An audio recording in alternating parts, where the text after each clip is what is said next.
वहाँ रिसेशन चल रहा है, वहाँ पे जॉब्स के प्रॉब्लम हो गए हैं, इन्फ्लेशन का भी इशू है जिस वजह से महंगाई बढ़ गई है। कनाडा के अंदर हैं, चले गए हुए हैं, उनको क्या मसाइल दरपेश हैं, तो ये बातें बता रहे हैं, तो उसका कोई मकसद है। आप वापस क्यों नहीं आ जाते? अगर कनाडा में कारोबार नहीं है, ज़िंदगी उस तरह से नहीं है जिस तरह यहाँ दिखाई जाती है, या आप लोग उसके बरक्स बताने की कोशिश कर रहे हैं, तो आप एक एवरेज शहरी हैं, आपकी जो सैलरी है वो अबव एवरेज है या एवरेज है, तो उसके अंदर आप सिर्फ वहाँ गुज़ारा कर सकते हैं।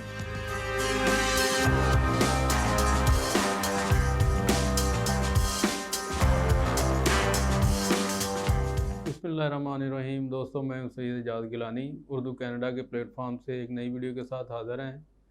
आपका बहुत शुक्रिया, आप हमारी वीडियो लाइक कर रहे हैं, शेयर कर रहे हैं, कमेंट कर रहे हैं, और हम आपके सवालों के जवाब देने की भी कोशिश करते हैं। तो उम्मीद है आप हमारी वीडियो गौर से देख के उसमें जो भी सवाल बनता है जो आपके फ़ायदेमंद हो सकता है वो आप हमें भेजते रहेंगे और हम आपको जवाब देते रहेंगे। तो आज हम जिस वीडियो पे बात कर रहे हैं, जिस मसले पे बात कर रहे हैं, मैंने ऑब्ज़र्व किया है कि बहुत सारे लोग कमेंट में ये भी कहते हैं कि अगर आप कनाडा के हालात पेश करें तो वो अक्सर नेगेटिव जो इम्पैक्ट होता है कि वहाँ रिसेशन चल रहा है, वहाँ पे जॉब्स के प्रॉब्लम हो गए हैं, या इन्फ्लेशन का भी इशू है जिस वजह से महंगाई बढ़ गई है। तो बहुत सारे लोगों के कमेंट देख के ये लगता है, वो कहते हैं कि अगर आप ये बात कर रहे हैं तो आप कनाडा छोड़ क्यों नहीं देते, वहाँ से वापस आ जाएं, फिर वहाँ क्या कर रहे हैं। तो इस सवाल का जवाब देने के लिए आज हम आपसे बात करने की कोशिश करते हैं कि क्या वजूहात हैं कि लोग जो वहाँ बैठे हुए हैं, कनाडा के अंदर हैं, चले गए हुए हैं, उनको क्या मसाइल दरपेश हैं। अगर वो आपको ये बातें बता रहे हैं तो उसका कोई मकसद है, और आपकी जो तजवीज़ है या आपका जो उससे उसके ऊपर रिएक्शन है कि आप वापस क्यों नहीं आ जाते अगर कनाडा में कारोबार नहीं है, ज़िंदगी उस तरह से नहीं है जिस तरह यहाँ दिखाई जाती है, या आप लोग उसके बरक्स बताने की कोशिश कर रहे हैं। कनाडा का जो लाइफ़स्टाइल है, अगर आप एक एवरेज शहरी हैं, आपकी जो सैलरी है वो अबव एवरेज है या एवरेज है, तो उसके अंदर आप सिर्फ वहाँ गुज़ारा कर सकते हैं। आप कोई वहाँ बहुत ज़्यादा बचत या अपने आप को जो है ना वो बहुत माली लिहाज से ऊपर नहीं लेके जा सकते। उसकी वजह ये है कि वहाँ की एक फ़िलासफ़ी है कनेडियन गवर्नमेंट की, जिसकी वजह से वहाँ निज़ाम चल रहा है। वो ये है, पंजाबी में कहते हैं कि राजी की खाण नहीं देना, भुखा मरन नहीं देना। यानी उनका मकसद ये है कि मनी सर्कुलेट करती रहे, लोगों को खाना मिलता रहे और एक लाइफ़स्टाइल मेंटेन रहे। अगर किसी ने बहुत ऊपर जाना है तो उसके लिए वही है कि आपको अपॉर्चुनिटीज़ ढूँढनी पड़ेंगी, और अगर आपकी सैलरी वहाँ ज़्यादा है, यानी आप हाई इनकम में हैं, तो वहाँ का स्टाइल ये है कि वो आपकी सैलरी से इतना टैक्स वसूल करेंगे कि जो लोग फैमिली के साथ हैं, बच्चों के साथ हैं और लो इनकम पे हैं, तो वो उनको ग्रांट्स की शक्ल में, बेनिफिट की शक्ल में वो उनको दे देंगे। तो ये एक सिस्टम डेवलप किया हुआ है। तो अब रही बात कि जी जो लोग वहाँ चले गए हैं, उनको वहाँ अच्छा नहीं लग रहा, वहाँ की नेगेटिव बातें आपको प्रेज़ेंट कर रहे हैं या पिक्चर दिखाने की कोशिश कर रहे हैं, तो वो वापस क्यों नहीं आ जाते? अब वापस आने की सूरत-ए-हाल आप समझ लें कि वहाँ उन्होंने जो घर लिया हुआ है वो भी किस्तों का है, मॉर्गेज पे है। हर महीने उसकी किस्त देनी है, उसका इंटरेस्ट रेट अब बहुत बढ़ चुका हुआ है, लोग बड़े परेशान हैं। जो गाड़ी है उनके पास, बहुत कम लोगों के पास जो कैश में गाड़ी है, यूज़्ड गाड़ी है, वो ली होती है उन्होंने। और अगर आपने नई गाड़ी लेनी है तो आप फाइनेंस करवाएँगे और उसके ऊपर ठीक-ठाक आपको इंटरेस्ट देना पड़ेगा, और वो भी 5 से 7 साल के लिए आप बुक हो जाएँगे, आपको देना ही देना है। तो इसके अलावा आपकी अगर वहाँ कोई अच्छी जॉब लग गई है, अच्छी जॉब से मुराद है कि जिसमें कोई मिड लेवल की अर्निंग है, $50,000 महीने का है, साल का है सॉरी, तो या अगर 70,000 है, 80,000 है, तो आप इतना टैक्स उसमें से निकल जाता है कि आपकी टेक होम तकरीबन आधी रह जाती है। अगर 6-6.5 हज़ार आपकी सैलरी है तो उसमें से आपको 4 हज़ार टेक होम होगी, बाकी आपको वो देखेंगे एंड ऑफ द ईयर अगर कोई रिटर्न करना है।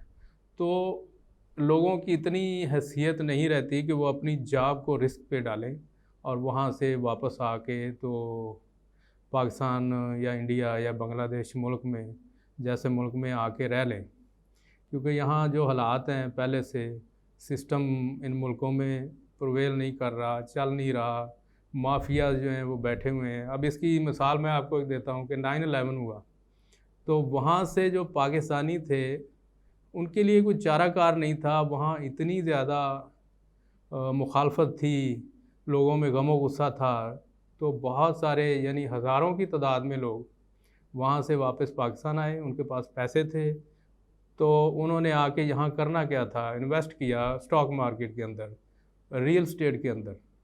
तो चंद महीनों के अंदर 6 महीने साल के अंदर वो कंगाल हो गए। जो माफियाज थे इन शोबों में बैठे हुए, उन्होंने यानी मार्केट ऊपर गई और उसके बाद फिर धड़ाम से नीचे आई और वो सारी जमा पूंजी उनकी लुट गई। इसी तरह रियल स्टेट में भी हुआ कि जब उन्होंने लेना शुरू किए प्लॉट या ज़मीन बाय करना शुरू की तो उस वक्त रेट बहुत ऊपर चले गए।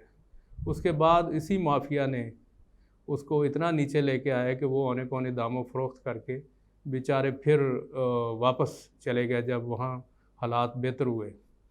तो कहने का मकसद ये है कि अगर वो लोग जो कनाडा में अच्छी ज़िंदगी बसर नहीं कर रहे या उनकी इनकम का वो लेवल नहीं है जो यहाँ बैठे हुए लोग एक्सपेक्ट करते हैं, तो वो अगर वो बताने की कोशिश करते हैं तो उसका मतलब ये है कि आपको एक अच्छी बात या कम से कम एक रियल पिक्चर तो दिखानी चाहिए ना, कि कोई यहाँ आप बचत कर भी सकते हैं या नहीं कर सकते, जॉब्स के क्या हालात हैं, महंगाई के क्या हालात हैं।